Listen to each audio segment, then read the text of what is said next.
Programa Medicina Humanizada. Oferecimento: Instituto Caçador e Farmácia Alquimia, referência em manipulados.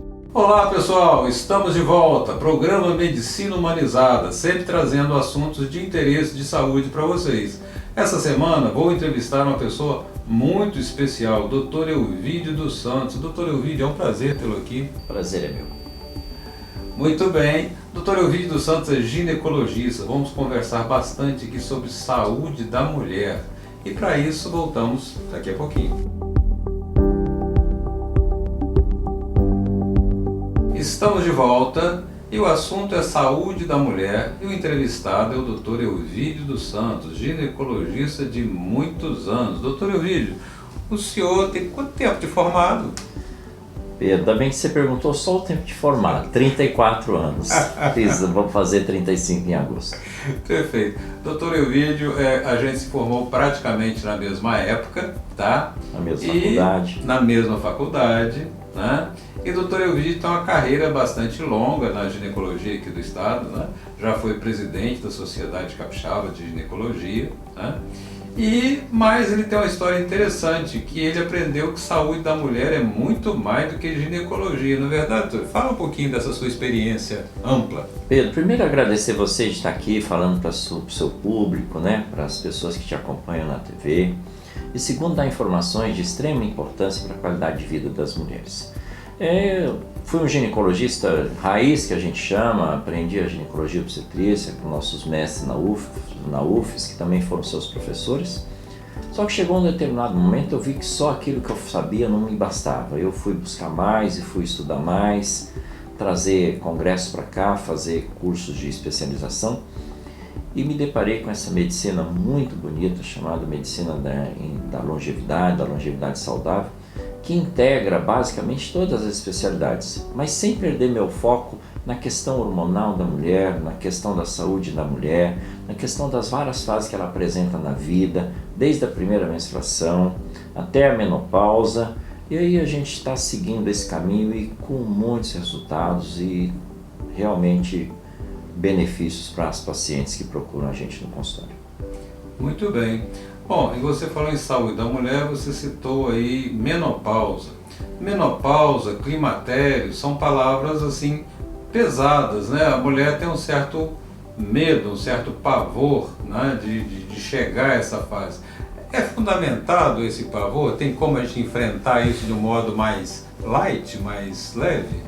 Tem, Pedro. Eu queria tranquilizar as mulheres. Primeiro, só queria definir algumas coisas aqui, porque a gente vai citar alguns nomes. Por exemplo, menarca, que é o dia que veio a primeira menstruação de uma mulher, na adolescência, tá? Menacne é esse período todo que ela percorre, desde a primeira menstruação até o último dia da última menstruação dela, esse período reprodutivo, que ela pode engravidar. E menopausa é contado a partir da última menstruação, 12 meses depois que veio a última menstruação, aí sim a gente pode dizer que uma mulher está na menopausa. Qual o pavor das mulheres aí? Primeiro, os sintomas que elas apresentam, né? Ondas de calor, vagina seca, engordar em algumas situações, aquela sudorese, aquele cabelo grudando, indisposição, diminuição da libido e as doenças ditas próprias da menopausa, que também são conhecidas como doenças do envelhecimento. Então é esse o pavor das mulheres, tem sim algum fundamento. É o famoso calorão da menopausa. Calorão da menopausa, mas não é só isso, elas ficam mais esquecidas, elas ficam mais cansadas, elas ficam mais indispostas, mas não porque estão doentes, porque estão com privação hormonal. Os hormônios naturais, o combustível que dá energia nelas, caíram realmente, eles ficam mais baixos, e se eles ficam mais baixos, elas perdem o combustível da vida. Tem uma amiga muito estudiosa nessa área, que eu sigo aí, doutora Sônia Umbelino, que ela fala assim, uma mulher sem hormônio é a treva della treva. E é mais ou menos assim, né? Então, a gente não tem a menopausa tão marcada como na mulher. Né? Parou de menstruar, a menopausa se instalou, a sintomatologia vem e ela se sente verdadeiramente doente, Pedro. E infelizmente é assim. Perfeito. E apesar do calorão ser tão famoso, ser tão marcante como sinal de menopausa, Mas você me contou e eu aprendi esse final de semana, tá? Que o primeiro sintoma, né, que aparece, que informa pra gente que a menopausa está chegando, é falta de sono, é perda de sono. E sobre isso vamos falar no próximo bloco.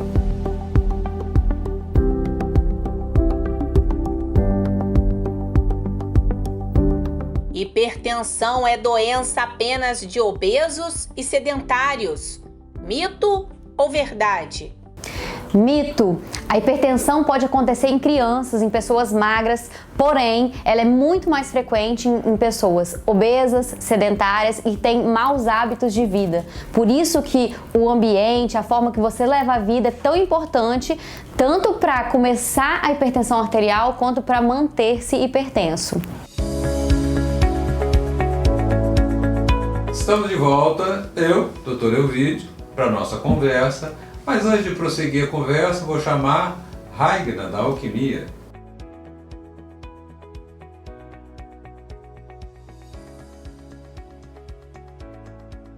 Então, carnaval se foi, você se divertiu?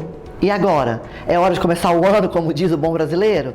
Então, gente, vamos lá, né? Vamos recuperar esse prejuízo. Se você ainda não fez, se você ainda não começou a cuidar da sua saúde esse ano, uma excelente dica é começar por um detox hepático. A Farmácia Alquimia está preparada para manipular e te auxiliar nesse processo. Procure o seu médico e vem manipular o seu detox hepático com a gente.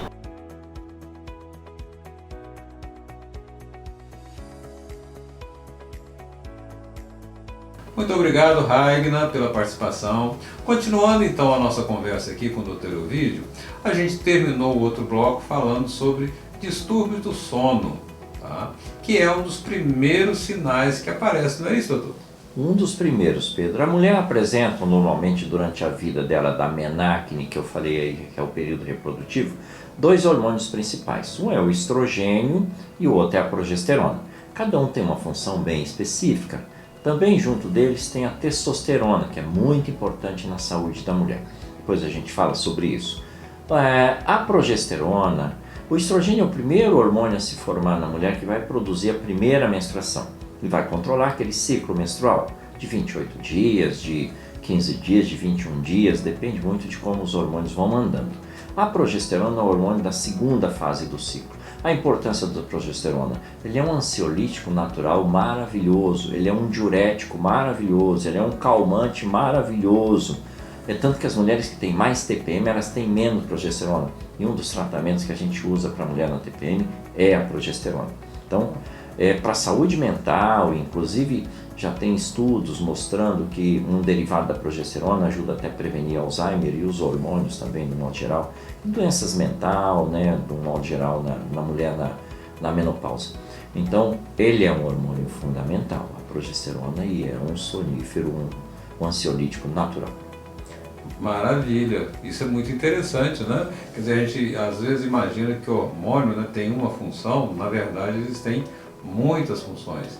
E mulher sofre um pouco com certa perseguição, certo preconceito, uma coisa meio pejorativa, de que tudo é emocional, de que tudo tem a ver, né? E às vezes pode ser hormonal, né?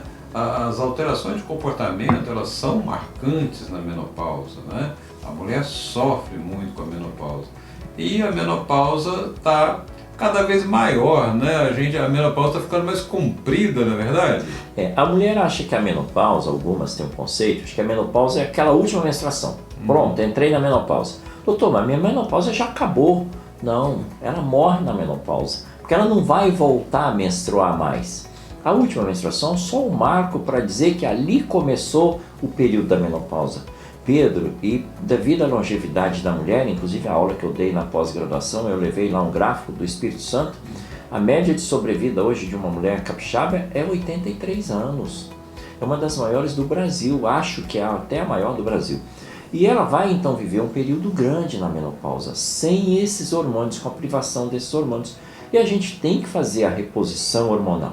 Não é a substituição, não é dar um remédio para ela com o poder de hormônio, como tem muitos aí nas prateleiras das farmácias. É dar para ela o hormônio que em ela está faltando, que nela está faltando, que é necessário dar. um hormônio que a gente chamaria de isomolecular ou bioidêntico, por isso que a gente chama essa medicina de integrativo, né? O bioidêntico é o dela para ela mesma, então o laboratório, a engenharia genética, hoje é capaz de copiar o hormônio, fazer um hormônio de igual molécula, como você faz uma cópia de uma fechadura, de uma chave, que funciona muito bem na fechadura. Então, é muito importante esses hormônios nesse dia a dia da mulher. Perfeito, perfeito.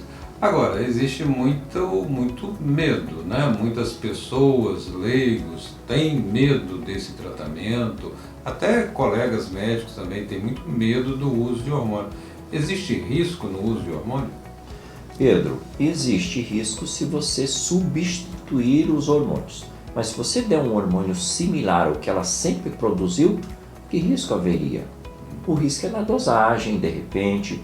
O risco é não dar só o hormônio para essa mulher e não mandar ela mudar o estilo de vida, que é muito importante. Porque o que a gente quer saber na menopausa, quer fazer? A gente quer prevenir as doenças que o leigo conhece como doenças naturais da menopausa.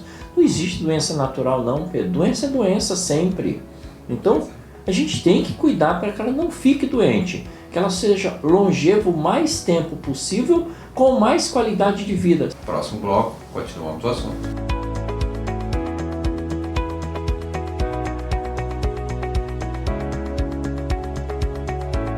A alimentação pode fazer o intestino funcionar melhor. Mito ou verdade? É claro que sim.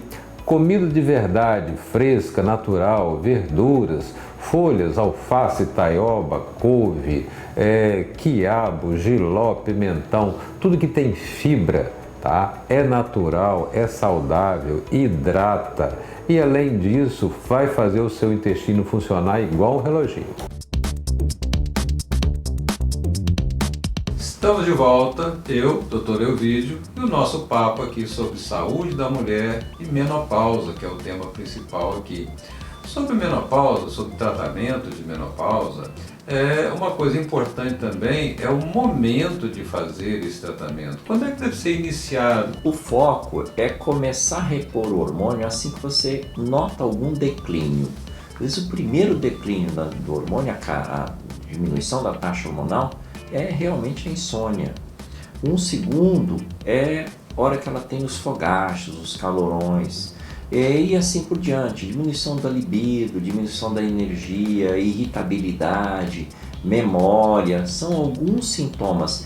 Perda da elasticidade da pele é muito importante, gente. O colágeno, para produzir colágeno precisa ter hormônio, precisa ter estrogênio.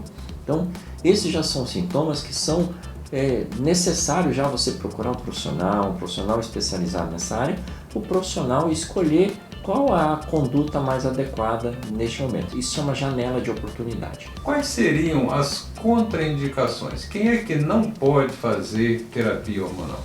Pedro, resumidamente, quem não pode fazer é quem fez uma avaliação e encontrou lá um nódulo de mama suspeito, ou está em tratamento de pós-cirurgia de câncer, naquele período que está usando a medicação para suprimir os hormônios dela mesma, que podem fazer mal para o câncer que ela mesma desenvolveu.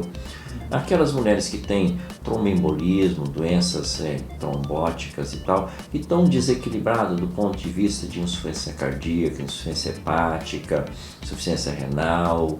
Aquelas mulheres que têm hemangiomas graves para fazer terapia oral, a gente não usa na integrativa terapia oral, usa transdérmica ou implantes hormonais. Tá? Vocês veem como que, além de interessante, é complexo, né? A gente podia ter a ideia de que tomar pela boca seria melhor, né? E na verdade não é bem assim.